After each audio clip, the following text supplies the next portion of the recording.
Welcome everyone to Marquette Law School. I'm Danny Jakowski. I'm the Assistant Dean for Public Service here. And this morning, we're pleased to have two distinguished speakers with us.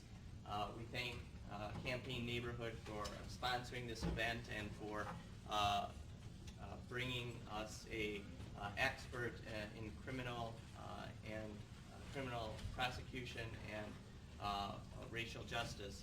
And I want to thank you again for showing up this early in the morning. I hope that you will find this an interesting presentation and take away with it the ability to think about how Milwaukee is becoming a leader in our nation in examining and addressing the issue of racial disparities. I first want to introduce John Chisholm. John is our newly elected district attorney here in Milwaukee, and John is going to present a few introductory comments and introduce our main speaker as well. Sure. Mary, you want to introduce someone first? Yes, we're not wait for a couple more things and then we'll start so there are no interruptions. So if you just hold tight for just a second.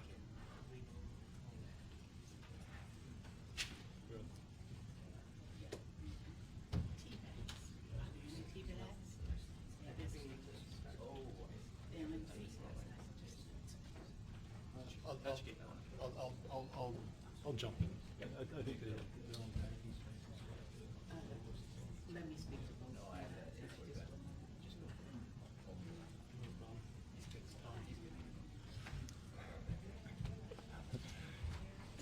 Good morning. Good morning. It is an honor here. It's an honor and a pleasure to be here this morning, and we're going to discuss a number of things that are happening. There is a legitimate debate going on right now throughout the country, and that debate centers on what is the role of the prosecutor in the 21st century. You can examine it from a number of standpoints. There have been traditional roles that have been assigned to prosecutors, and many of those roles I think you can generalize by saying are relatively reactive. In other words, the prosecutor is looked at as the person in the system that reviews cases as they come to him from law enforcement. We determine whether or not we can prove a case beyond a reasonable doubt based on existing statutes, existing laws, based on the facts and circumstances of each individual case. And after we make that determination, we have certain ethical obligations, the primary one being that we can prove that case beyond a reasonable doubt. And that's been the signature standard, certainly for the Milwaukee County District Attorney's Office, for many, many years. That process in and of itself tends to be fairly reactive. In other words, we take what comes towards us, and we don't necessarily analyze what's coming at us, how it's coming at us, and who's coming at us.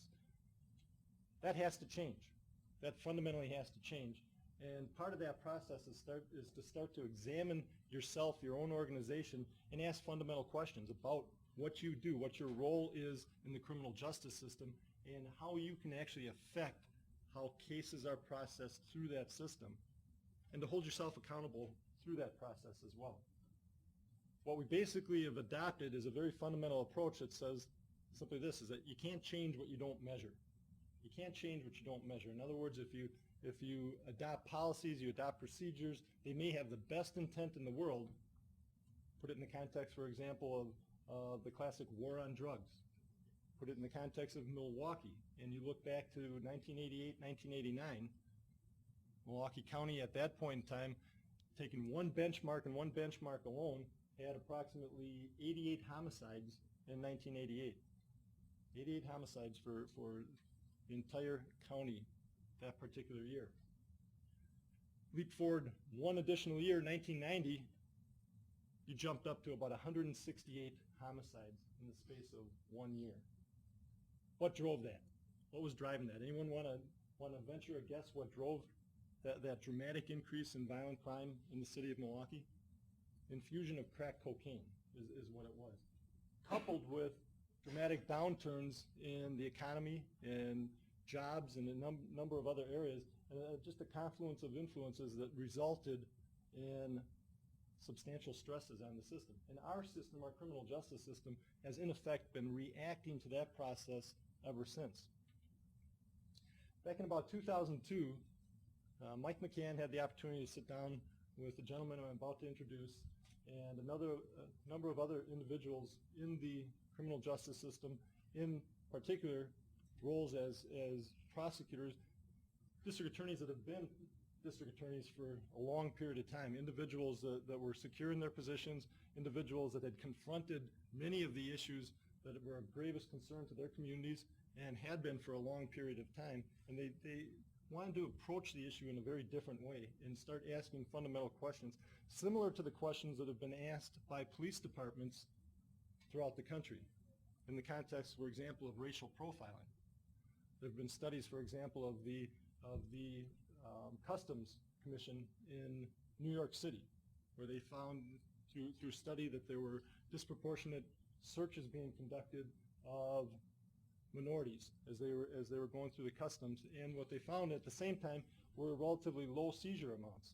High searches, low seizures. And as they examined themselves and looked very closely at why that was occurring, they were able to actually reverse that process completely and evenly distribute who was searched and actually increase the number of seizures. Racial profiling studies have examined very closely sort of the procedure, the process in which police officers engage in before they stop individuals. Again, critical self-examination that leads to policy changes. Starting in 2002, we started the same process working with 3 district attorneys' offices throughout the country, and it was under the auspices of the Vera Institute. Wayne McKenzie is a prosecutor, first and foremost, and that's what I take my greatest comfort from, but it's also the greatest challenge, because bottom line is he understands many of these issues. Wayne's been a criminal prosecutor in the Kings County DA's office in New York City. He's a deputy bureau chief, which in New York City terms means something. You know, I talk about my leadership in the office are generally team captains. My team captains may have 2, 3, 4 people that they supervise. A bureau chief in New York City probably is supervising as many people as I have in my office total. He's an experienced prosecutor. This is a person that fundamentally gets the challenges that prosecutors face throughout the country, and he himself has been faced with numerous challenges himself. But he also sees a potential here for re-examining how we do business as prosecutors and fundamentally challenging some of our basic assumptions so that we can adopt policies with one specific purpose, and that's to effect positive change in the communities that we serve. Wayne is currently director of the Prosecution and Racial Justice Study being conducted by the Vera Institute. I'll let him explain what the Vera Institute is. Believe it or not, it has nothing to do with the word Latin truth or anything like that, even though I think that's exactly what they do. They help us get to the truth. But he'll explain where the name really comes. It's not Vera Wang either.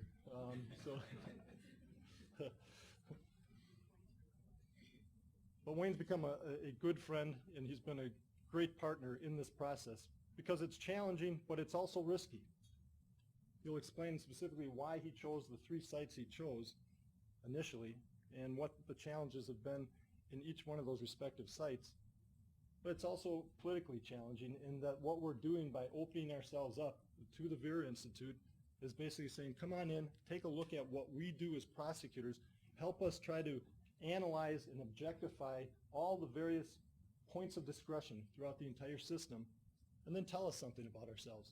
Tell us something about ourselves. That means that you might tell us something about ourselves that we don't particularly like, and we're not particularly proud of. There may be things that you tell us about ourselves that we're extremely proud of, and that tells us that we should reinforce those values and continue doing those things. But we have to do this in a systematic way. We have to do it in a way that makes sense, and you have to take the risk of opening yourself up if you're going to affect any change. And that brings me right back again to my final point, and that is you can't change what you don't measure. And the Vera Institute offers us a very rare opportunity to help measure ourselves objectively and make rational, intelligent changes to our system that are going to affect change in our community, so that we're not going to continue to do the same thing over and over again just because. Just because isn't good enough anymore. We can't risk that anymore. We don't have the resources to do it the same old way. We don't have, quite frankly, the luxury of doing it the same old way anymore. Things are at a point now where we have to do things smarter. We have to really start affecting change in our community and make things better, as opposed to just holding set on this, on what's occurring right now. We face tremendous challenges. If we're going to meet those challenges and go beyond those challenges, we have to fundamentally rethink what our role in the system is, and that's critical right there. This is an opportunity to start examining the prosecutor's role in the system, but in doing so, you'll see that we're going to affect many other parts in the system. And so with that, I'm very pleased. And before I turn it over to Wayne, I'll mention and give Representative Tamara Grigsby an opportunity to speak as well, because Representative Grigsby is part of the Governor's Commission on Racial Disparity. And I mention this because as we examine ourselves, the Commission is examining the system as a whole, the whole spectrum from law enforcement arrest through prosecution, through judicial disposition, and finally, even into the Department of Corrections, what we do with the individuals once they're being brought back into the system. And this is an opportunity, again, it's an opportunity for us in law enforcement to re-examine how we do our jobs and hold ourselves to a different standard and try to affect change in a different way. So I'm going to let Representative Grigsby address you just for a moment, please.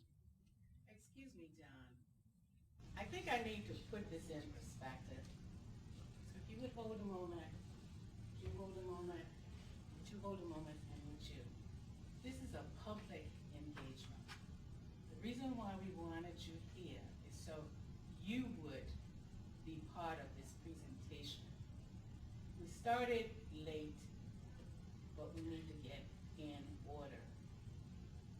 And getting in order, one of the things that we wanted to do was to let the speaker and speakers know who the public was present. Representative Grigsby was and is kind to come, but I think I would like to go back to the format. I want her to know, as well as the speakers, who is here.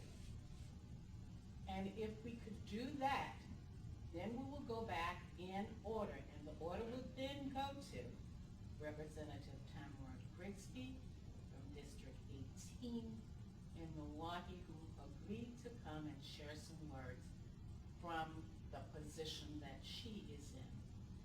But for sake of the public engagement and the public piece, so we can flow after that and you can get the questions and get the information you came for, I would like to go back and do as I had originally planned as the facilitator, moderator of this event. If you would start in the back, if you would, say who you are, please. Kyle Smith. I'm also a writer, and I just finished a book on racial disparities about slavery from the 18th century. Catherine Palmer, I'm an educator as well. Chilo, program director for the Mother Country Daniels Conference Center, local nonprofit, and Marquette law student. I'm Kim, I'm a Marquette law student. Ryan, second-year law student at Marquette. Aaliyah, third-year law student at Marquette. Patrick, second-year law student at Marquette. Aaron Graff, third-year law student. Martha Berry, I'm with the YWCA Racial Justice Program Manager. I'm Marilyn Walzak. I'm with Justice 2000, which is a private nonprofit social service agency that does pretrial and diversion services in Milwaukee. Elizabeth Miles, the 2L here at Marquette. Jacob Winter, I'm a 3L at Marquette. Dan McMurray, third-year law student here at Marquette. Kathleen Goodrich, I'm a third-year law student. Linda Haynes, retired captain of police with the Milwaukee Police Department. Kevin Croninger, I'm a second-year law student. Crystal Gressy, I also work with Justice 2000. Griffin Palin, and I also work with Justice 2000. Nicole Stanek, I'm a first-year law student at Marquette. Pat McGowan, I'm an alumni of the law school and a member of the district attorney. Matt Levinson, I'm a second-year law student at Marquette. I'm Evan Goicke, also a second-year law student. Randy Sitzberger, second-year law student. Tanya Churchick, second-year law student. John McAdams, political science faculty. Michael O'Hare, Marquette Law School back. Sharon Posters of Community Network. Kit Murphy McNally, Director of the Benedict Center Interfaith roles of paralegal and a community advocate. Thank you so much for coming and sharing your time. I hope you get much from this, and there will be a time frame for question and answers. Now, Representative Tamara Brixby, District 18. I will be very brief in my remarks. I was asked to make a few opening comments, and I just want to back up just a little bit, and let's put this into perspective, what we're talking about here today. First of all, I'm very, very passionate. I represent about 60,000 people in the inner city of Milwaukee, disproportionately African American, disproportionately poor, and disproportionately participants in our criminal justice system. So criminal justice issues have always been something that I have an incredible passion for, and I see a system that is not working for people who look like me. So let's just back up for a minute and talk about what is as a whole. First of all, we know that we have one of the highest incarceration rates for African American men in the nation, right here in Wisconsin. We know that we incarcerate more juveniles of color than any other state in the nation, more black juveniles than any other state in the nation.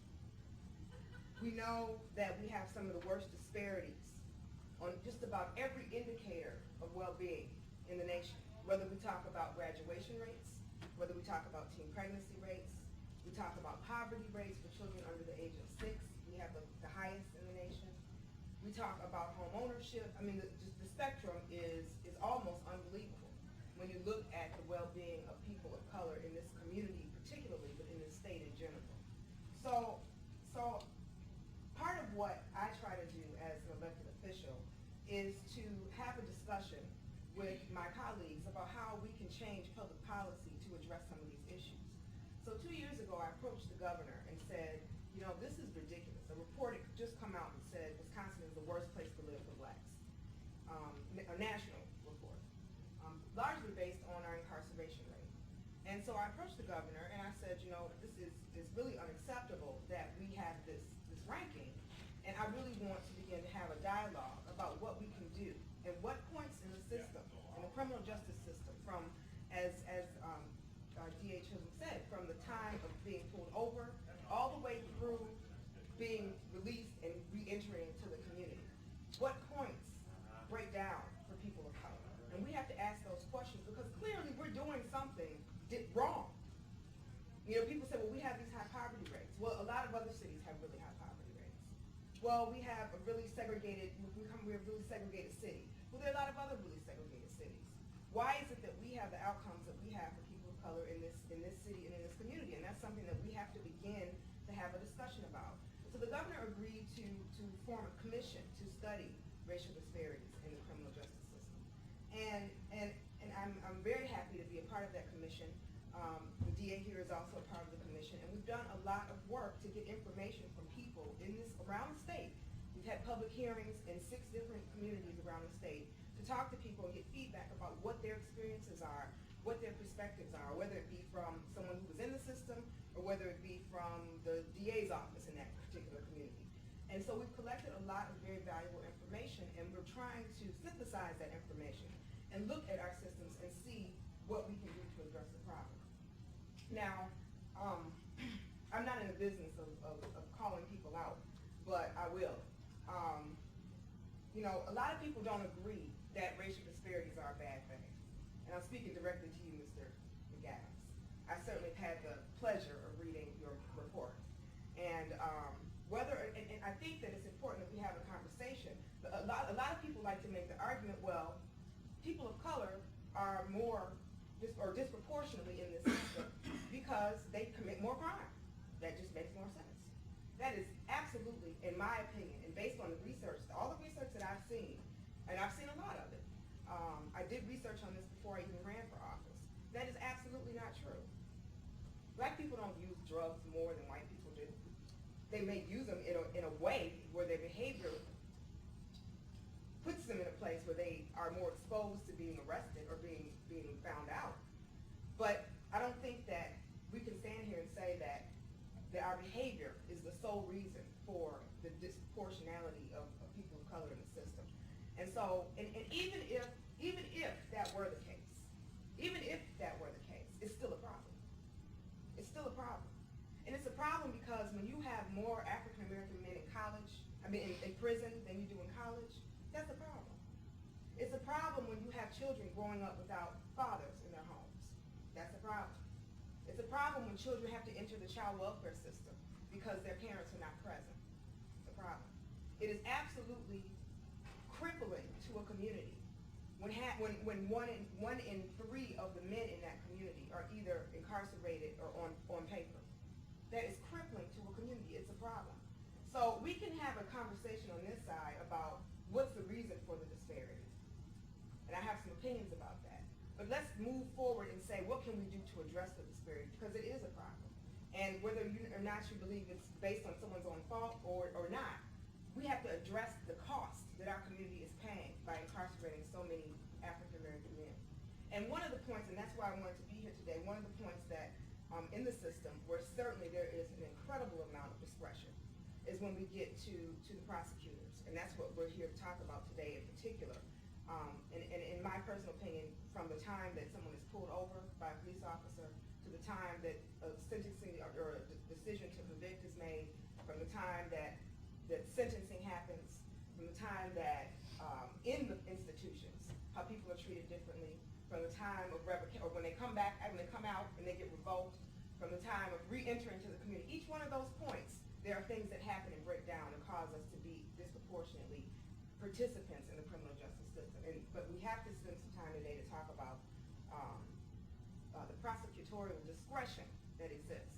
Because as a prosecutor, they will tell you, they really have the discretion to decide who will be charged and who won't.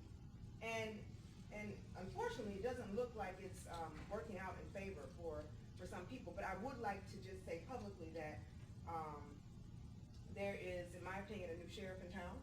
And I think that D.A. Chisholm has, in a very short amount of time, shown some significant improvements in Milwaukee County's DA office. And I just want to publicly say that. I don't know if I've ever had the opportunity to share that with you, but just based on just some of the decisions that are made and how things are done. And I've called him for things.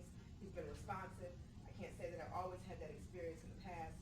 So I am hopeful and optimistic that we're moving in a direction with this governor's task force, with a DA that is sensitive to these issues, and with continued political pressure on my colleagues, and with $1 billion prison budget that we have to do something about. I think that we're moving in a direction, but we need people like you to continue to put pressure on people like me and people like him to do this, to continue to fight for essentially what is justice.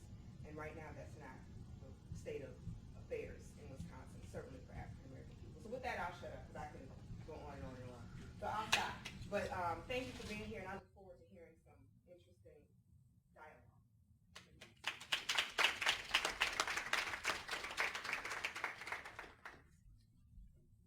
And with that, I'm going to introduce Wayne McKenzie. Good morning, everyone. And after that heartfelt and passionate comments by our representative, I'm intimidated about following her. Let me just start by saying thank you all for coming out this morning, and especially as I was hearing the law students introduce themselves. I think the only thing that's changed in law school is I've gotten older, because I noticed not one 1L who was in this room, and trust me, I wouldn't have been here either as a 1L when I was in law school. Is it 1L? Oh, all right. See, you have to go mess up my curve. Well, welcome, and thank you for being brave. I'm not sure where to start. Let me just start by one housekeeping matter. If you look at the presentation behind me, you'll notice the title and the date don't reflect where we are today. And I don't want anyone to think we've been transformed back in time. This is actually a presentation that was originally prepared when John and I actually spoke at the National College of District Attorneys. So we're just going to use the same presentation. As I said before, good morning. I'm really happy to be here. I think what I will do is just take a couple minutes out to talk a little bit about my background. I want to talk a little bit about Vera, not much since I brought a brochure. And we'll talk about the genesis of this project and then open it up for the question and answer, because I think that's where you really get the healthiest exchange. As John mentioned, I'm a prosecutor in the Kings County District Attorney's Office, and I've been a prosecutor for 15 years. 10 of those 15 years I've been a deputy chief in various bureaus. And I'm also the immediate past president of the National Black Prosecutors Association. When I start talking about the project, I'll tell you about my transition from the prosecutor's office to the Vera Institute of Justice. Now, the Vera Institute of Justice got started about 46 years ago now. And at the time in New York, there was a crisis. And the crisis was that there was an overpopulation in jail. At that time, whenever someone was arrested, everyone got some type of a bail assigned to their case. And as a result of that, you had folks who had bails of $25 to $50, didn't have the means to pay it, and so there were the individuals that were populating the jail system. The mayor at the time went to one of his very rich friends and said, you know, I need some help with this. And I venture to believe that what the mayor probably expected his wealthy friend to do was to put up some type of bail fund. But what this individual did is he approached another colleague and he said, you know what, let's study this problem. Let's see what's really going on here, and let's figure out the best way to fix it.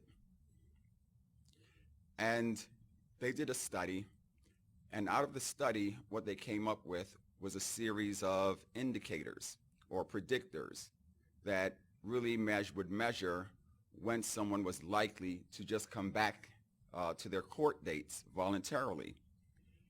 They came up with these indicators, then they designed a pilot project. What the pilot project showed is that the system that they developed was actually a better indicator of who would return to their court dates than the individuals who actually had the means to pay bail. And in result, that was the genesis of what we call released on your own recognizance. And that actually led to the Bail Reform Act, which has become a national model. And that was also the beginning of the Vera Institute. And basically, Vera has followed that same model throughout its 46-year history, where we look at different governmental systems, we study them, we try to come up with innovative ways to improve systems that people rely on for safety and justice.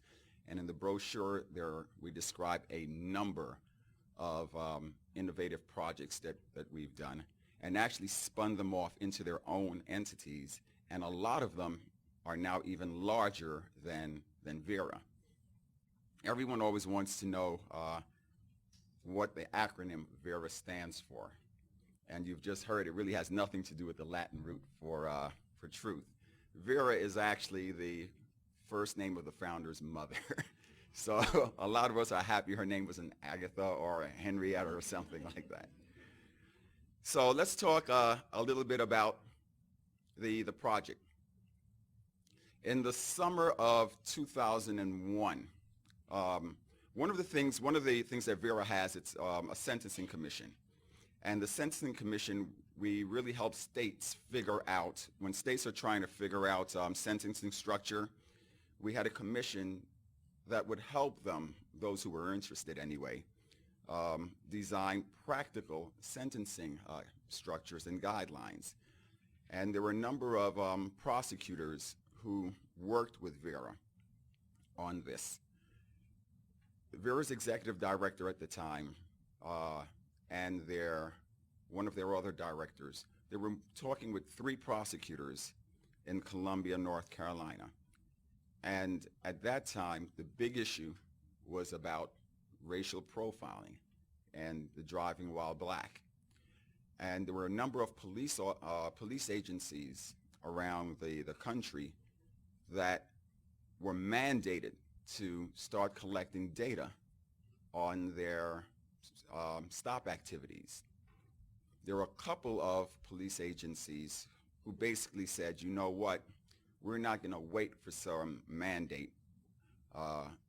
Some of these chiefs said, and there were only 1 or 2 of them, we're going to start collecting data on our own departments and figure out what their officers are doing wrong and try to tackle the situation. And because of this, there was some type of discretionary control being exercised on police officers, and there was this big national debate going on. The conversation then turned to what's going on with the courts.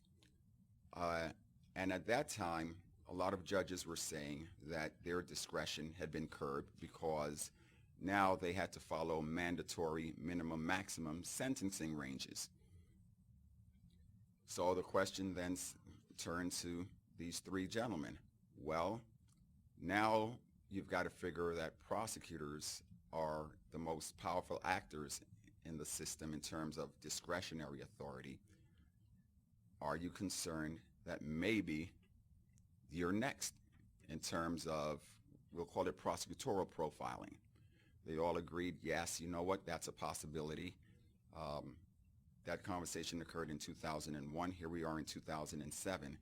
And that possibility is now becoming a reality with some of the cases that we're seeing across the country. The second question was, well, if we at Vera can figure out a pilot project, would you be interested in doing something like that? And of course, they all agreed that it was very important for them to take a look at themselves, and no one was sure what this project would look like, but they decided, yes, we would. September 11th, 2001 occurs, and the national debate about racial profiling just shifts. So this issue falls off of the table for a few years until 2004, when Vera wrote a concept paper about the Prosecution and Racial Justice program, got some commitment for funding, and went back to these 3 prosecutors and said, are you still ready to move forward on this? Those 3 prosecutors were Mike McCann from right here in Milwaukee, Peter Gilchrist, who is the prosecutor in Charlotte, which is Mecklenburg County in North Carolina. And the third person was Paul Morrison, who was the chief prosecutor in Johnson County, which is the largest suburb of Kansas City. I was then contacted to find out what I thought about this project, and would the National Black Prosecutors Association be in support of it? Well, the first 2 comments I tell people that came out of my mouth were, let me get this straight. You got 3 well-seasoned, and when I say well-seasoned, at the time Mike McCann had been DA for 34 years, I believe. Peter Gilchrist had been district attorney for 32 years, and the baby of the group was Paul Morrison, who had been a chief prosecutor just short of 20 years. And my comment was, okay, you've got these 3 experienced white male prosecutors to agree to allow you to go into their offices and get full access with the hopes of doing what? I mean, it was incredible to me. And the second comment was, of course, the National Black Prosecutors Association, whatever you need, will be there. What I didn't know that actually, what would actually happen is I would actually end up being the person leading this project. After we spoke and I decided that I was going to resign from the DA's office and go to Vera, I went to my boss, Joe Hines, in Brooklyn, and told him about it and told him I was resigning. And he asked me two things. The first thing was, okay, well, how much am I paying you and how much are they willing to pay you? And I told him, you know, it really wasn't about the money. The second thing out of his mouth, it was, well, how long do you need to be there for? And I said, it's at least a 3-year commitment. And this is another white male prosecutor who is now the longest serving district attorney in the history of Brooklyn. Then says, well, you know what? I plan on dying as DA, so I'm not accepting your resignation. Go do it. Whenever you're done, come back. You've got your job waiting for you. So with that extra security blanket, you know, I stepped off to Vera, not realizing what I was about to get myself into. So that got me to the Vera Institute. Paul Morrison, who is the district attorney of Johnson County, during my first couple months at Vera, then decided that he was going to run for Attorney General of Kansas. And he switched parties. He was an elected Republican. He switched to a Democrat, and he was successful, and he's now the Attorney General of Kansas. The person he defeated was appointed to be District Attorney of Johnson County to finish out Paul Morrison's term. So one of the first decisions I made at Vera was, I don't think Johnson County is going to be a healthy place for us to go work right now. And I started looking for a replacement jurisdiction, so to speak. And that jurisdiction is actually on the West Coast, San Diego. And it wasn't chosen for the weather. Okay? That was just an additional bonus. So the 3 places that we are doing this right now are Milwaukee, Charlotte, and San Diego. What is this project? There really isn't much classical research about prosecution, especially about the exercise of prosecutorial discretion, because quite frankly, no one has ever had intimate access to prosecutor offices. And let me just talk just 2 minutes about when I say prosecutorial discretion, what do I mean? There are several points in the life of a case where key decisions are made by prosecutors. You just heard that when a case is brought to a prosecutor's office, the first key decision is whether or not a prosecutor, we're going to accept the case for prosecution. If we decide, well, this case is going to be accepted for prosecution, what are the appropriate charges? Once that's determined, there's the question or the decision-making discretion around plea bargaining. What plea are you going to offer? If it turns out that, and remember, and I think in every single prosecutor's office, you'll hear more than 90%, and in some places as high as 97% of cases are resolved by plea bargaining. So that's a really powerful tool. For those cases that go to trial, prosecutors are involved in making post-trial sentence recommendations for those individuals who are convicted of crimes. And now there are other little areas all in between where we also make decisions. The question then becomes, well, and me as a prosecutor, I know when I'm looking at a case, there's so many different variables that come into play.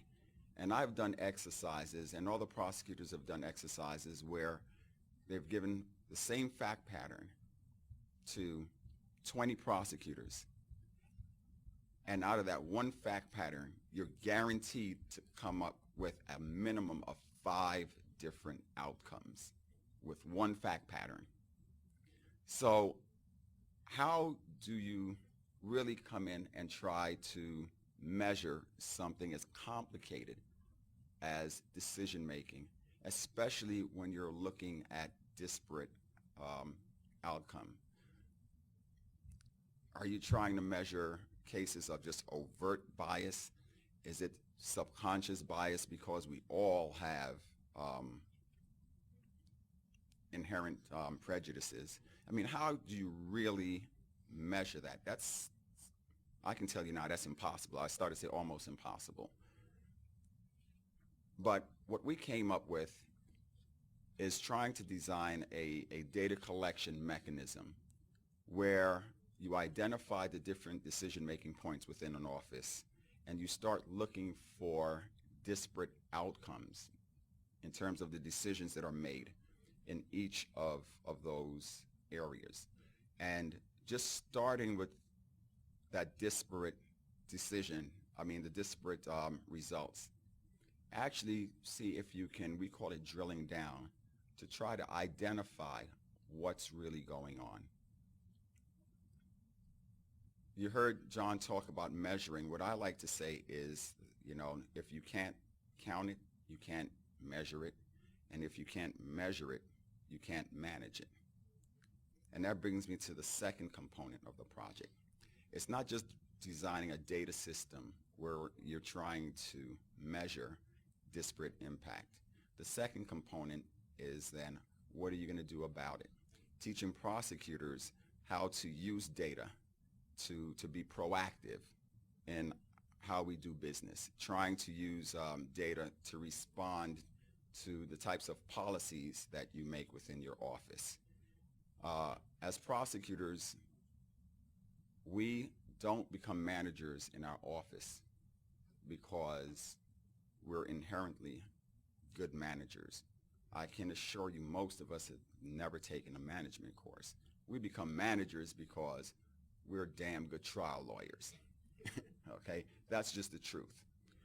And of course, there's some skill that cross over. And every once in a while, as you move up out of that management group, you may get a few who are actually good administrators as well. But just as in terms of our professional development, we're not trained as managers. And traditionally, we look at cases, a case comes to us, you look at it, you make decisions, and you prosecute it, and you do it one case at a time. There's not this mentality that you've got to look at the big picture. And I think the landscape of prosecution is really starting to change in terms of not just being a traditional prosecutor. I call it the 3 CPs, criminal prosecution, and that's what we've always done traditionally. But now there are two others that are coming into play.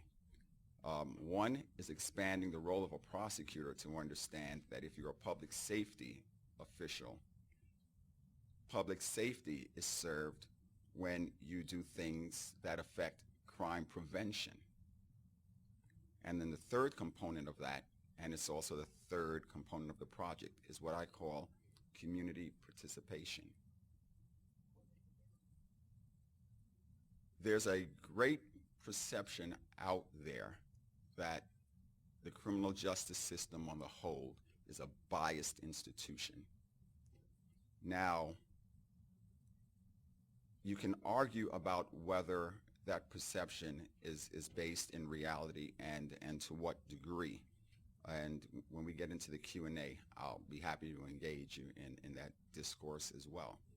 But the bottom line is that if it's perceived to be unfair by the communities we serve, it affects the confidence in your offices, and this is whether you're part of the judicial branch, police, or prosecutors, and it really affects the quality of justice that you can deliver when you're not trusted. And it's one thing to be perceived internally as making fair decisions. It really doesn't matter if the people that we serve outside can't see that and don't perceive us to being fair in the decisions we make. So prosecutors are zealously protective of their independence. And what I like to say is that that independence actually comes with two siblings. And those two siblings are transparency and accountability. Transparency to whom? The communities you serve. Accountable to whom? The communities that you serve. So one of the things that we're trying to do in the project as well is actually with the district attorneys, engage the communities, tell them what the project is about.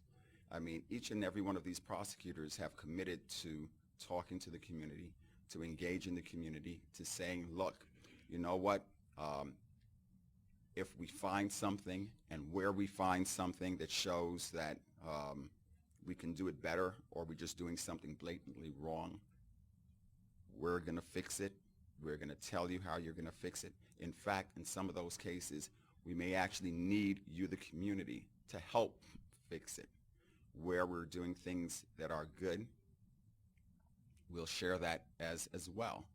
Where we see that we can be proactive about doing other things and creative about doing other things, we're going to do that as well. The other thing that they've agreed to do is actually talk to other prosecutors, to their peers, and to say, look, you know what, we did this, we had the community engagement, the community gave us a safe environment to take this risk, to do this work, and it's okay. You know, you can do this. Because trust me, the 3 prosecutors who are involved here, there are only 3 in the country that's involved in this. Something like this has never been done before. And make no mistake, it's a risk. They don't have to do it. Anytime that you invite a light to be shined on you, it's a political risk. Data can be used to prove and support any single point you want it to. And what that means is that if there's someone out there that wants to take a shot, whether it be John Chisholm here, Peter Gilchrist in Charlotte, or Bonnie DeManis in San Diego, they can. What I try to instill in the managers in the office when we start training them about how to look at data is never use data as the answer to what you're doing. Data never gives you the answer. What it should do is help you decide what additional questions you need to be asking. And what I'm going to do now is actually, because it's one thing to talk about it, I'm going to give you a small snapshot of how the process actually works. And I'm going to ask John to actually help out in this and talk a little bit about how it developed even in his office and with his managers. See, I've never done it with a person being my remote, so we'll see how this works. But what I'm going to do is, can everyone still hear me if I kind of stand aside? Mm-hmm. Yeah? Okay, we can, this is just Vera's mission statement. Start here. Remember what I said about the first discretion point in an office, and that's the decision on whether or not you are going to even accept cases that the police brings to you. And different jurisdictions, they use different terms to describe it. And the way we refer to it here in Milwaukee, we call them the declination decisions. So here, what we were looking at based on race is the decisions that prosecutors are making in the office when cases come to them. But let's start with some preliminary information. I'll just point out, until I started the study, I'd never even thought about it, but just think about what the word itself means. In our office, we either process or no process. That's it. That's the fundamental division. Process or no process. So it reflects on the system itself. It is a process, and the bigger the process, the more you can adopt procedures that make it look even a lot like an assembly line, like a process. And that's one of the things that this study has helped us actually reflect on. It's not just an assembly line process. It's dealing with real people and real parts of the community. And it's very easy to fall back into that mentality that it's just a process. Okay, so the data set that we're looking at are cases from 2006. And as you see, it involves over 26,000 individuals. Let's start talking about just the general comparisons, okay? And let me mention this. Because we're trying to be very careful in the data that we're looking at, you'll see it's referred to as comparisons of white and non-white. The reason for that is, as we were looking at the data, in terms of the information on ethnicity was very inaccurate. In fact, in 20 to 30%, sometimes as high as 40 or 50% of the time, that information was missing. And intuitively, what we know is individuals who are Hispanic and to a certain extent even Native American are being classified as white, but we don't know the ethnicity. So non-white, we're comfortable, that's primarily African American. And we also know some of the Hispanic community is actually being captured in the white population. So as to not confuse anything, even if you hear me talk in terms of white, black, we're using white, non-white, until we go forward and we design something where we can actually capture the ethnicity of individuals more accurately. So in Milwaukee, 66% of the population white, 35% of the general population non-white or African American. If you look at the defendant population, you just heard that referred to, 25% white, 64% non-white. And you see what the raw numbers are that reflects. So what we also did, and now remember, we're just looking at arrest data. Now we're looking at what comes to the door of the district attorney's office, the starting point. Misdemeanors, 65% white, 57% non-white, similarly 35 to 43% of the cases that come in to the door as felonies. And once again, you see the total amount of individuals, because we always want to remember that we may talk about percentages, but these represent people.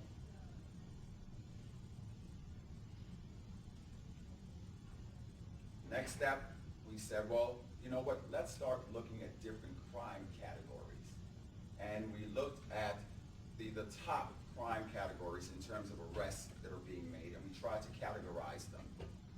Now, when you look at it, so persons would mean your homicides, assaults, property, different things like burglary, certain types of larceny, drugs, self-explanatory, public order offenses, and other was this catch-all category. And once again, you're looking at the arrest rates and the arrest percentages.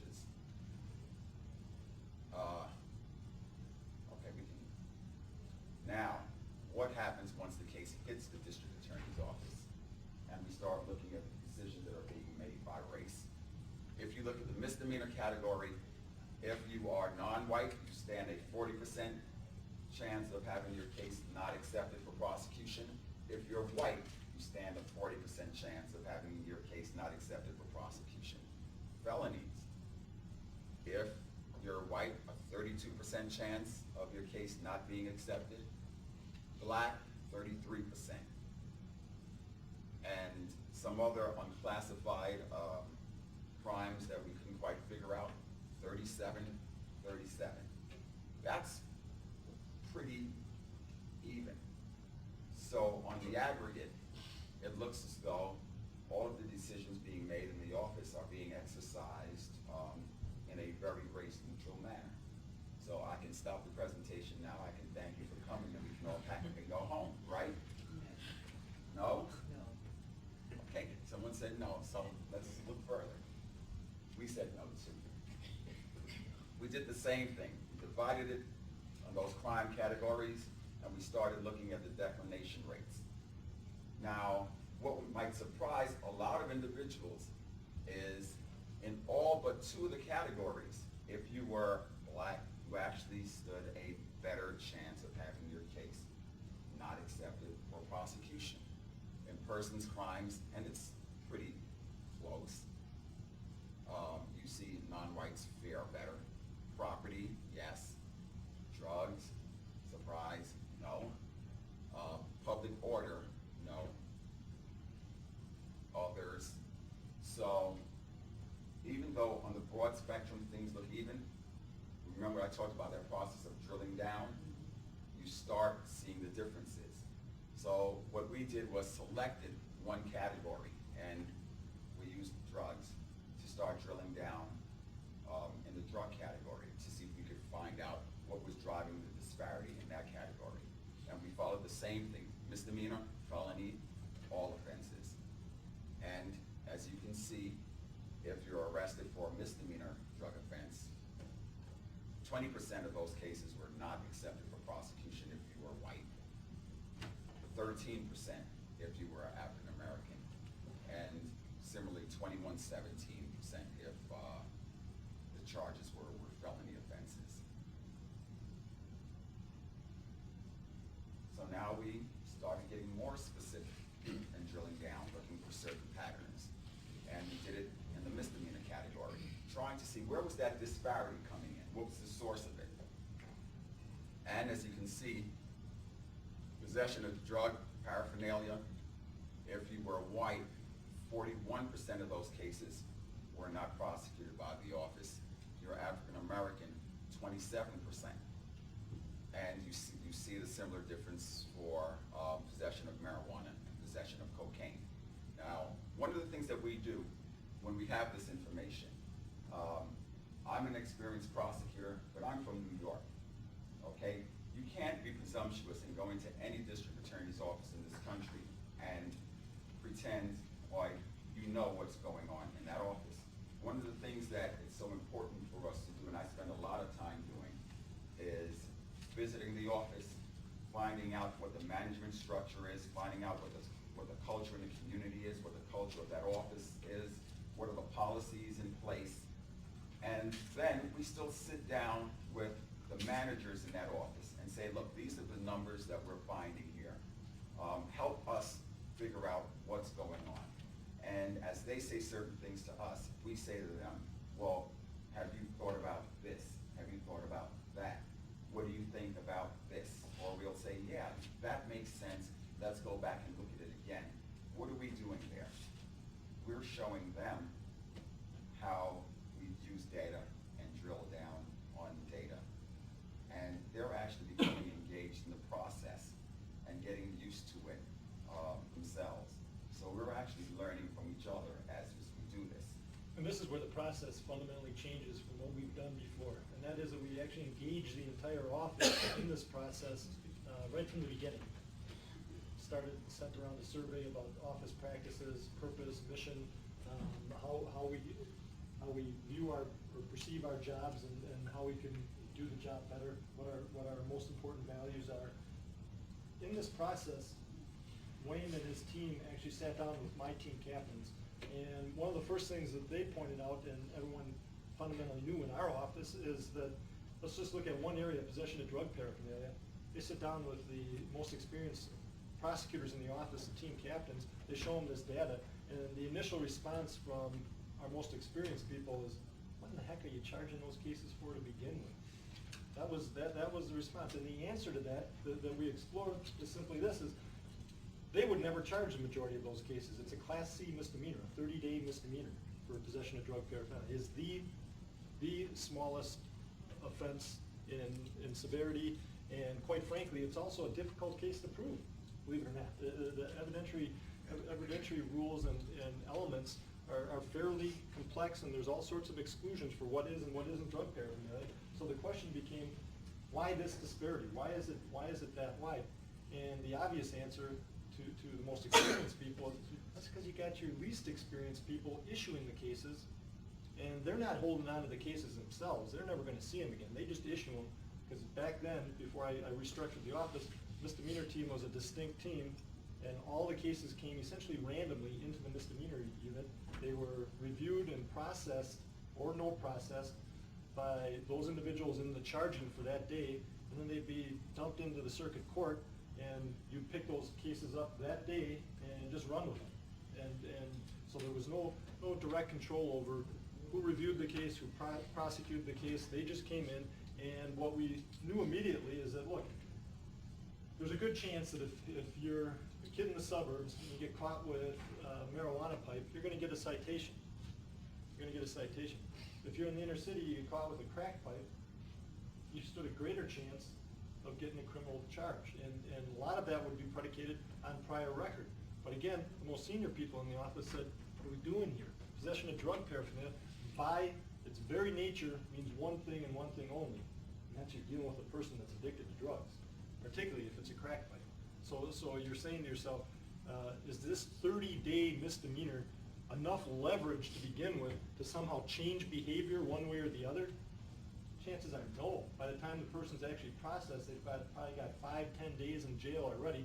They've probably had multiple contacts with law enforcement. They've got municipal warrants for them. They've got other criminal charges that are probably low-level misdemeanor charges, possession charges. They've got all of these things, and that actually, if you were just abstractly reviewing that as a brand new misdemeanor DA, you might look at that and say, well, this person has open cases, warrants, serious offense. I have to charge this case. This is a more serious case than other cases. If you turn it around though and you say, wait a minute, what are we hoping for in the long run? Do we want to keep processing this person through the system again and again and again and having no change in behavior? Or do we want to start thinking in terms of what we could do with this person right now to change their behavior and keep them out of the system in the long term? One of the things, it wasn't only driven by this, but it certainly reinforced my decision to do it, was that we completely did away with the misdemeanor unit and merged our general felony and misdemeanor teams. Why did I want to do that? For any number of reasons, but it was certainly informed by this, and that is that I want my most experienced people on a daily basis influencing and interacting with my least experienced people, so that they sit in court. So I have a Pat McGowan sitting in a misdemeanor court, which she isn't all that wild about necessarily after having worked her way through 15, 20 years of to get into a felony assignment. Tremendous experience across the board, but you know what? We can't afford just to throw our least experienced people in the battle, as it were, without any preparation, without any training, without any guidance. So the fundamental restructuring was to create these teams with a mixture of experience and inexperience, so the experience could inform the inexperience and try to make better decisions about how we do it. And there's any number of other restructurings that we've done, motivated by other desires, but this is just a classic example of how reviewing data, even if it's just a quick snapshot, and I remind people again, that's all this is. This isn't a deeply drilled down data set right here, and they've never pretended it is. This was a means of teaching our office what the hope could be if you start adopting a policy and procedures that allow you to do this. And so what we've done is I bet you if you look now, we've got Justice 2000 folks here. How many drug paraphernalia cases do you see us issuing right now? I mean, I don't know. Marilyn? I'm really not sure. Yeah. It's pretty I few. know though, when was it, in like 2000 or 2001, when the ordinance for possession of marijuana came about, we warned about this. We said, if you don't deal with the paraphernalia thing, we won't see the possession of marijuanas anymore, but we will see possession of paraphernalia, and it's spiked. It just went way up. So I'm glad to hear this. And I can actually answer that question. But let me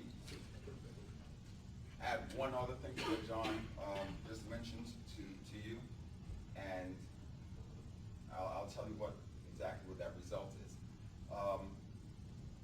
When we initially looked at this, and we looked at it in a broader context, and I sat down with John and asked, well, what do you think is driving this? And quite frankly, we both came up initially with the same rationale, that the drug paraphernalia charge is so low that the individuals were probably coming in with multiple charges, more serious charges,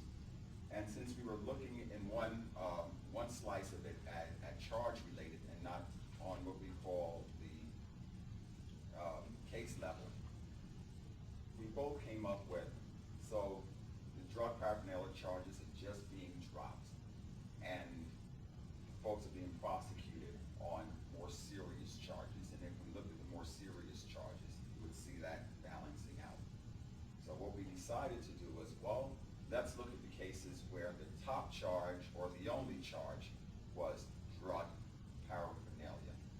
And you'll see in another slide, it's exactly as John said, what we found out, that disparity that we talked about, this was one of the most influential causes. We then looked at it by units. Let's look at the units in the office, and we'll see which units are actually accepting or making the decisions on declining those cases. And as you just heard, what we saw, and it made sense that it was the misdemeanor team that was involved in that.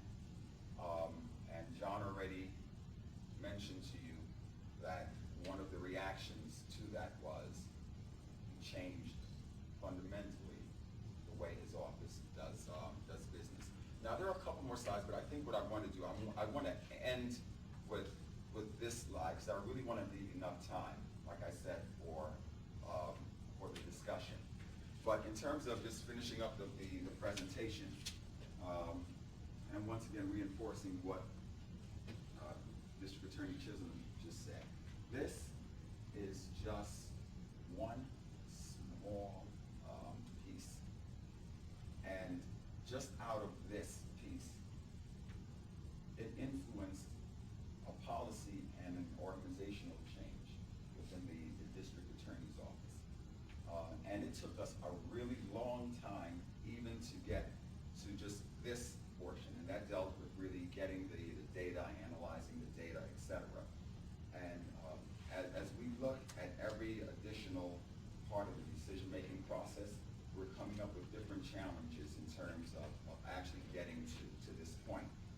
So what started out at Vera and the concept as a 3-year project, to be quite honest, and now we're starting the 3rd year, we're not even a quarter of the way there. It's actually more of a 5-year effort. That's how challenging this work has actually been. So everyone is actually committed to doing this and seeing it through beyond the 3-year mark to actually the 5-year mark. And I've already told my DA that I'm going to stay beyond my 3-year commitment to Vera. And you should mention, of the 3 sites, one thing to point out, the challenges that Vera has faced is in Mecklenburg County, they essentially had no data collection system at all, none whatsoever. So Vera had to literally come in there and create a collection system for them. Milwaukee DA's office has what I call lots of legacy data systems that we've built over the years, but it's essentially done on a unit-by-unit basis, and it's a hodgepodge of different systems. There is no uniform collection system, and that's one of the things, again, through Vera's influence and great support in the legislature, we were able to push forward the idea of getting a modern case management system for the Milwaukee DA's office. One of the few moments of bipartisan history in the last summer, and we actually got everybody to agree 16-0 in joint finance that the Milwaukee DA's office needs a case management system so that they can move forward on issues like this. And it's just not that. We can do a lot more with an effective case management. We can talk to our law enforcement partners better. We get better data to the court system and to sentencing commissions, and across the board we can do a lot more with that. But it was through Vera's influence, quite frankly, their willingness to basically say, hey, look, we'll come in and we'll start doing this ourselves if no one else is going to do it. It actually led the state DAIT people to say, wait a minute, don't go outside our system. We'll speed things up. We'll commit to you, and we'll do it. So that's an influence right there. The advantage of San Diego, quite frankly, is that they do have a modern case management system. So you really have 3 different regions, with 3 different sort of social, economic histories behind them, and they actually progress in terms of their accessibility to data. And I think the other thing I should mention about the offices also are their differences in terms of size as well. So, for example, the Mecklenburg District Attorney's Office, and they've got the largest office in North Carolina, quite frankly, and they have about approximately 50 prosecutors. High turnover rate, so about 60% of their office, their prosecutors have 5 years or less experience. Here in Milwaukee, is it 148 or 150? Prosecutors, Right. we have 125 prosecutors. 125. Support staff of about 153. Okay, now San Diego, they've got 300.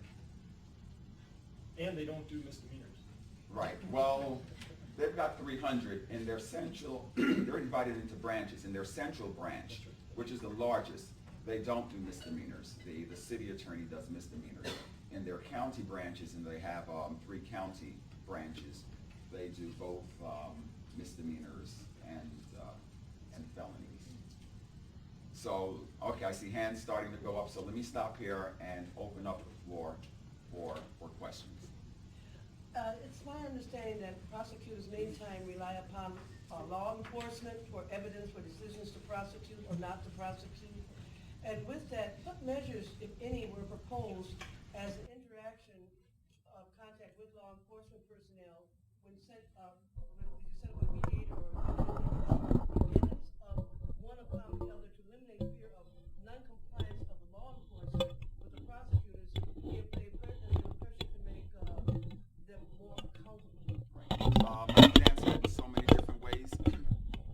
I'll give you the practical answer first. Remember I told you that even in focusing on processes within a prosecutor's office, that initially our initial concept and timeline for this was 3 years. And now, once we started, I quickly realized that this is more of a 5-year effort, and that's just focusing on the processes within a prosecutor's office.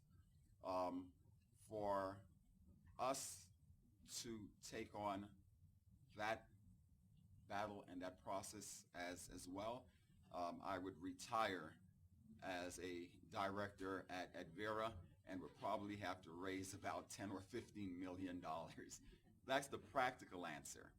The aspirational part of this is, imagine a district attorney's office where they've gone through this process, that doing this is now incorporated into their general management structure and philosophy. They now have the ability to show hard data and to go through a similar demonstration, whether it be to the community or other justice officials, about what they see coming. Depending on who that prosecutor is, he or she can now, I think, influence what goes on. I'll call it downstream and upstream. Downstream is what's coming to the door in terms of police practices. Upstream is what's going on in courts in terms of decisions that are being made. They can start influencing probation. They can start influencing the legislature. Look, we have X, Y, and Z going on. Are we using our resources in the best way? Certain classes of cases, isn't diversion better? Alternative to sentencing. Let's start talking about reentry projects, etc. But until, well, not but until, because you have prosecutors who are already doing this. But what a powerful tool to have data and to start even thinking about problem solving a different way.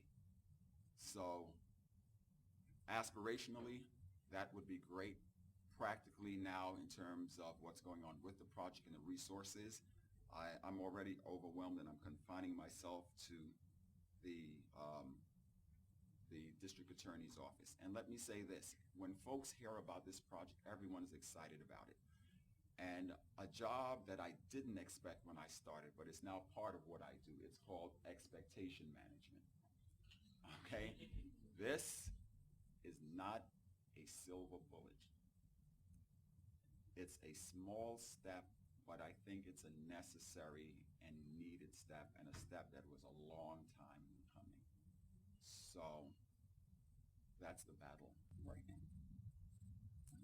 Given what you're finding and where you're going with this and the changes, John, that you're making, a new police chief coming into Milwaukee, what kind of practice, what kind of philosophy do you feel would be most effective in really moving all of this forward? Well, I think.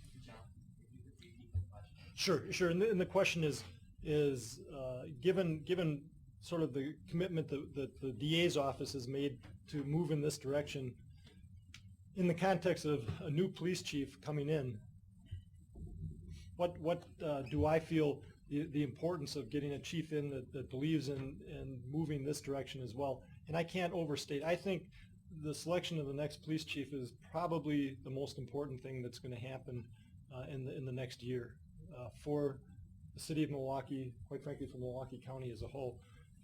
And I say that because the current chief has been a great partner. I mean that sincerely. She's been a great partner. She's faced some daunting challenges. She's been very committed to working with us in a constructive way. But she's also had to face a lot of internal resistance to some of the changes. And I believe the department's at that stage right now where if they see that look, we're open. We're not only committed to an open, transparent, and accountable system, but it's dependent on them doing the same thing at the same time and working closely with the community, working closely with their other law enforcement partners, and actually affecting some change in the neighborhoods. And asking that question, are our police practices themselves as effective as we had hoped that they would be or we thought they were? And the only way you can do that is through the same process. And much of what we're doing is modeled on practices that have been adopted by very successful police organizations where they collect their data, they analyze their data, they identify problems, and then they put their resources into those problems. You've seen effective reduction of crime and direct community involvement in New York, where you've got some classic examples, and I've had the opportunity to go out to New York and see some of their, it's sometimes referred to as ComStat, but ComStat, it shouldn't frighten people to think that it's just this mechanical process. It's actually a flesh and blood process that actually empowers the people in the system, the subordinates and the superiors. The superiors set a mission. The subordinates basically say, that's great, but in my experience, I need these resources to accomplish the mission. And you get a feedback up and down the line saying, I'm going to hold you accountable both ways. You've got to give me the resources to get the job done, and in turn, if you give me those resources, it's fair that you hold me accountable. And the same style of interaction, I think, has to be done in the district attorney's office. It has to be done in the court systems. It really has to be a continuous feedback, and it has to directly involve the community. I'm grateful for the opportunity to present this information through a community group. It's a start of a process that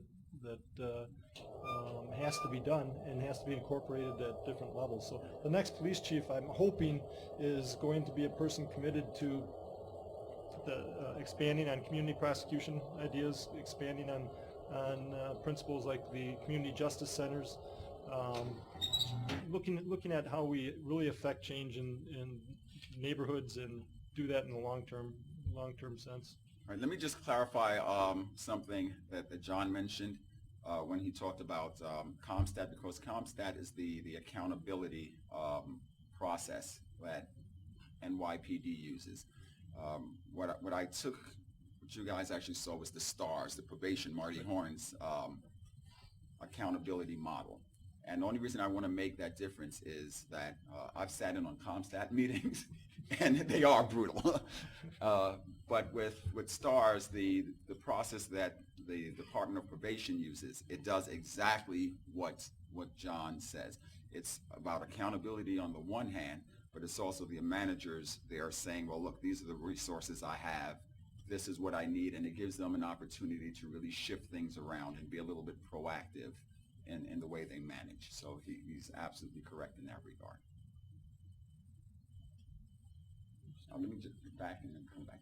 I just wondered if you broke down whether it was, did poor whites and poor blacks have similar treatment within the system, or were wealthy blacks and poor whites, was that looked into? And The answer, the direct answer to that is no. One of the biggest challenges in this process is we thought it was going to be about data collection. And what I mean is that the data was there in one place and we just had to figure out a way to extract it. A lot of times it's about data creation, what's there and what's not there to begin with. So for example, there's no economic indicators in the systems that we are looking at, the county system and the state system. There are a lot of other things that I think are also important that aren't captured yet. And one of the important things is that when the DA's office does get the Protect Case Management System, which is a more efficient system, hopefully we'll be able to look at, and they will be able to look at a lot of other different indicators. And you know what? We're going to have to be a little creative even in answering that question. It's going to take looking at census information. Do you look at it by neighborhood? Do you look at it by zip code? And what does that zip code say about the socioeconomic factors in that jurisdiction versus another? Let me just tell you, going forward, there's going to be a lot of opportunity, but it's only going to be as powerful as the data that's available and how we can pull it out. Just to show how complex that question can get, the vast, just based on my experience, and the public defenders will affirm this, the vast majority of people that come through the system actually qualify for state public defender representation, which is grossly undervalued right now. In other words, it hasn't, those standards haven't been changed since 1978, and more people should qualify for public defender representation than do qualify, and yet at the same time, a lot of people still, the vast majority of the people coming through our system still qualify for it. But how is it complex? Well, look, about a year or two ago, I prosecuted a drug dealer, for example, who had millions and millions of dollars in assets, but was still on SSI, collecting SSI at the same time, and still qualified for state public defender representation because his assets are all illegal. You know what I'm saying? So it's a complex question.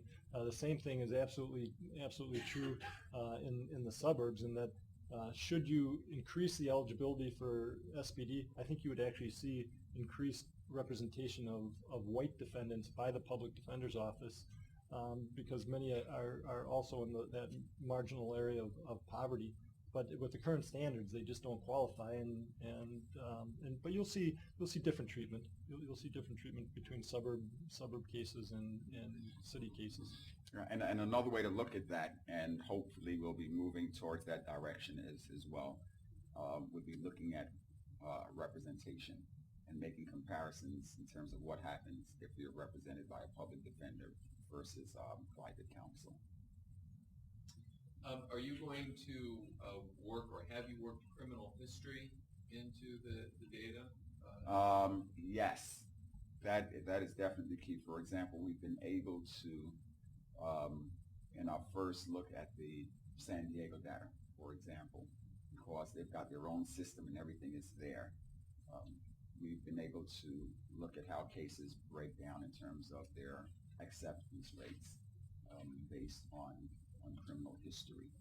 But once again, and this is why I say data should only lead you to additional questions. It should give you more questions than answers, which intimidates some folks, because you still got to know the culture of the jurisdiction. When I say the culture of the jurisdiction, I'm not just talking about the office, I'm talking about communities, I'm talking about the police culture, because you have to figure that, quite frankly, if there's more police minority community contact, that's going to mean that chances are some individuals will be criminalized earlier and more regularly. And just to give you an example of that, before the change here, even in Milwaukee, the suburbs, for first-time possession of marijuana, you were issued a citation.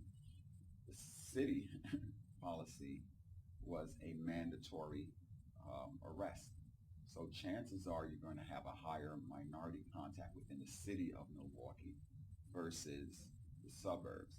So obviously you're going to start seeing more individuals, and they're going to look more like me, coming in with 2 or 3 than you'll see individuals from the suburbs who look like you. And here's But part of the conversation within the offices are actually managers being in tune to looking at the big picture and asking those questions, as opposed to just making case-by-case decisions. If you saw that data, for example, on the different categories of offenders and declination rates, one that stands out, for example, is property offenses. Yeah, and where we actually know process more property offenses for African American defendants or suspects, as it were. Now, intuitively, the first thing you want to say is, "Oh, that's good. There's a category where there's no disparity." But but one of our deputies immediately looked at that and he said, "Well, that's not something to raise your fist and triumph over. What that could very well reflect is an undervaluing of the victims in that particular category." In other words, if it's a property offense of an inner city resident, you may very well be saying, you might not be investing as much police resources into that case. You may not be taking the case as serious as if it were a white suburban victim, where the suburban agency takes that case very serious, invests a lot of resources, and presents a case that can be prosecuted. So again, that's what points out Wayne's point, is that the data is important. It leads you in certain directions, but really what it forces you to do is ask questions about why the data is what it is, and then go further steps to make sure that before you change your policy, that you're doing it for the right reasons. Are you also looking at how recommendations for release or detention are made after a charge is issued? Bail is a real huge issue at this time. Yes, and I also know from professional experience how bail can influence case outcomes. So will that be one of the indicators that we want to incorporate as the data collection ability or capacity increases? Absolutely. Have we done that here yet? No. We're doing the best we can with the data that's available right now here. We may be able to do it faster once again in San Diego. Does that mean, though, that you will not include it in this portion of the study? And John is guilty of this also. I hate to use the word study, because study connotates this discrete research effort, where you're just taking the temperature of what's going on at any specific time. What we're creating here is a process, and hopefully even as Vera learns more, as district attorneys and their managers learn more, this is going to be a process that hopefully will evolve into them looking at things that, quite frankly, they may not have the ability to look at right now. So if you want to use an analogy when you're talking about studies, you're talking about being a thermometer. What we're hoping ultimately is to create a thermostat where you're actually controlling the environment. The way they've influenced that so far, Mary, is that what they're strongly involved in and urging is that we get a system that lets us sort of organically, naturally collect this information in the course of doing our work, which is the promise of a modern case management system. And it's more than that. The reality is that there are 72 counties in Wisconsin right now. 69 of them have a modern case management system. One has elected not to do it, and one has been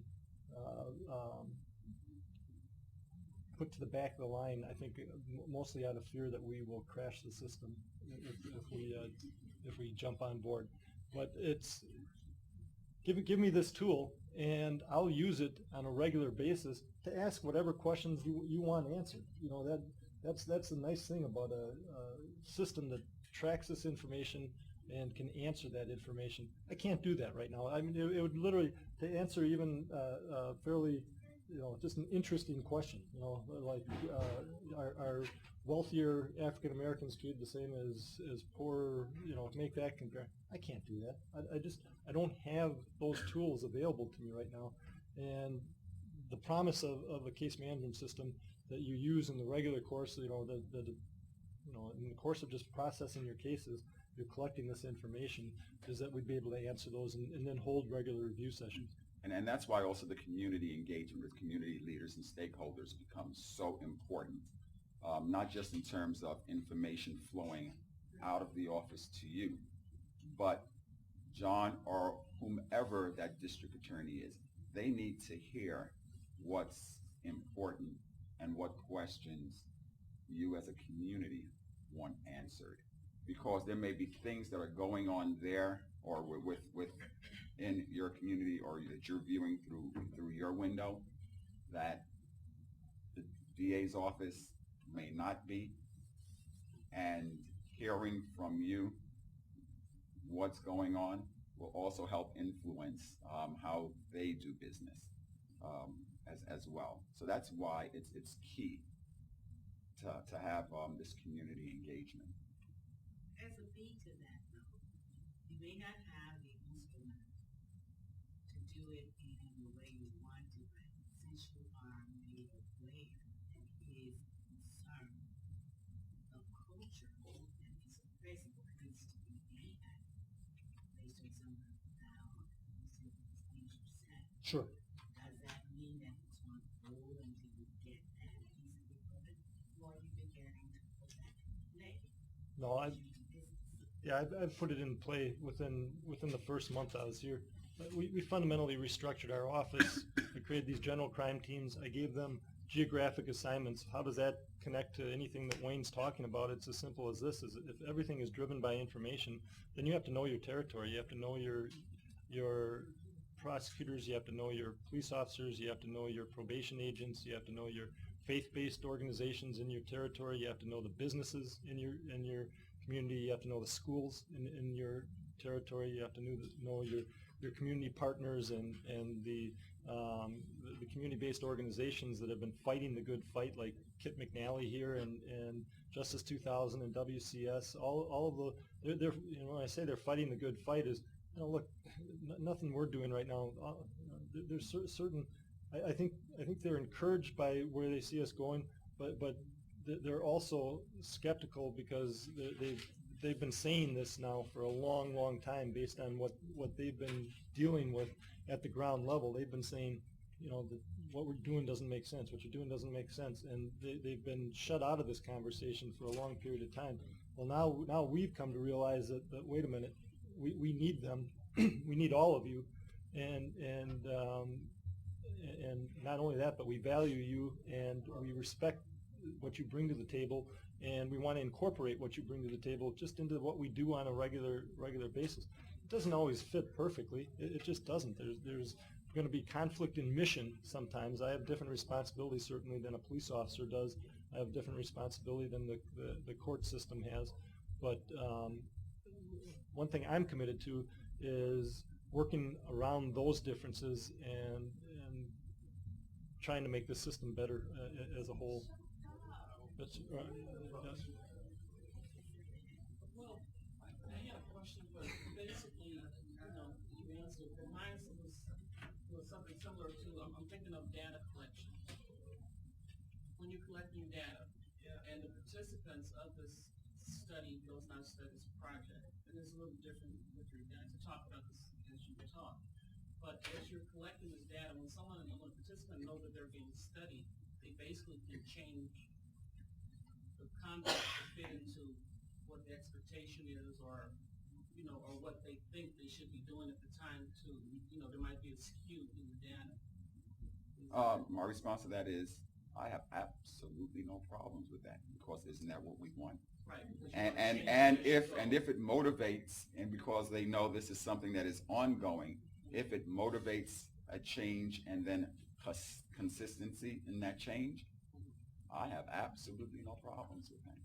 And I don't think any manager actually should. Because if you want to be very skeptical about individuals and their motives. And I consider myself an optimist, not a skeptic. You can't control people's thoughts, but you can influence their conduct. And if that's going on, that's fine. Because remember, if it's a study, yes, I want that one-time temperature, and anything that changes that native behavior affects my conclusions. But if I'm developing a process, it means the landscape is changing constantly. And that's a good thing. Just very quickly, is your presentation available? Are you off that? I can't hear her. Oh, she wanted to know, is the presentation available, and do I offer that? I do not, or we do not have a canned presentation, so to speak, because... Well, I mean, I think that the numbers that you presented were very informative and would be very helpful for the work that we're doing on the Governance Commission to have some of that data. Right. Actually, we showed exactly this at the Governor's Commission.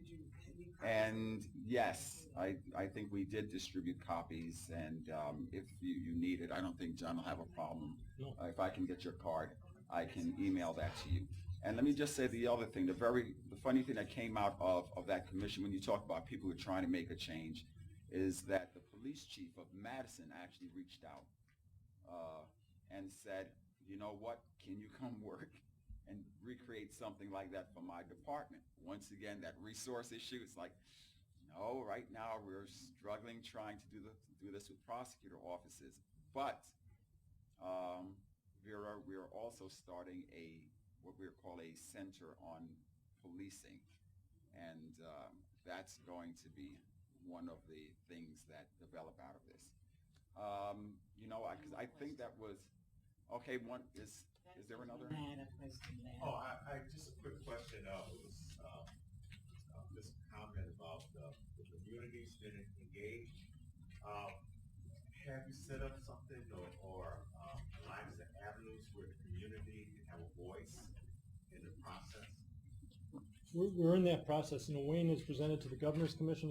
He's presented at community brainstorming. He's presented here today, and this is the start of that right now. I'm very interested in continuing this process and having direct community involvement in this. And so we'll have to have more discussion on how we structure that. But I think it is an important part of what we're doing, and so I'm very committed to that. And then let me. A quick question.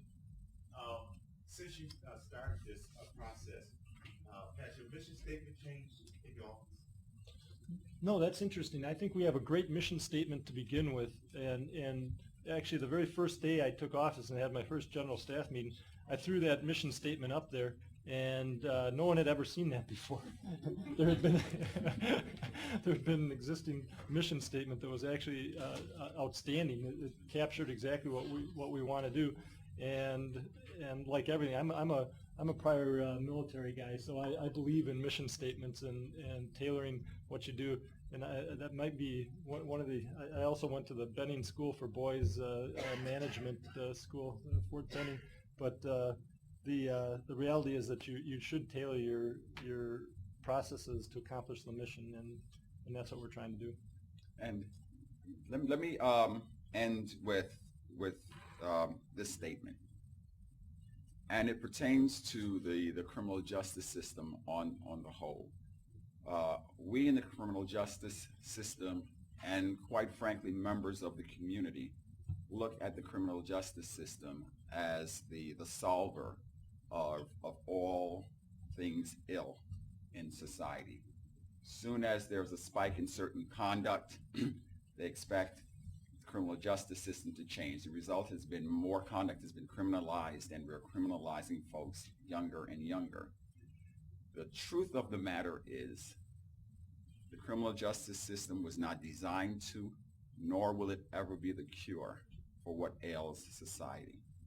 The truth of the matter is that we're symptomatic of what's actually wrong with society, and all we do is address the symptoms. Don't get me wrong. When I've got a cold, I don't care. There's no cure for the common cold, okay?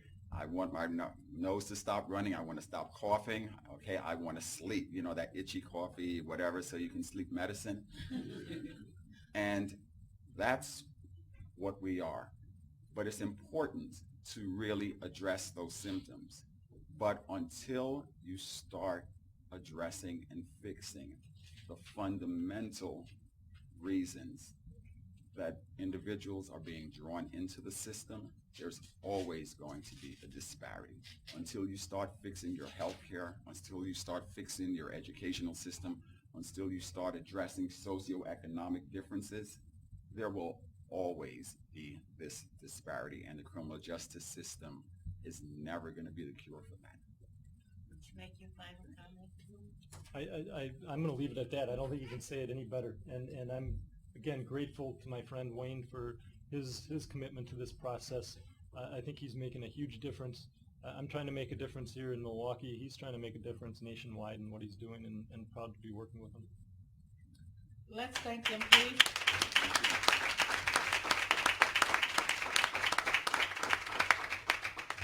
Just as a closing comment and to piggyback on what you said, the reasons for having this or contacting Marquette for this exchange is to begin the dialogue and to keep it rolling. So this particular forum will be replicated time and again. And it won't be that we will ask and wait. We will do it because it is part of the accountability piece that each one of us must take. We can't wait for someone to solve the problem. We must help solve the problems, and that's what we will work to do. Thank you so much. Thank you so much. I hope you have a great day. And I would like to encourage you, if you will, to contact us. You have our contact on this sheet because we would like to talk to you and invite you to subsequent things. Have a great day.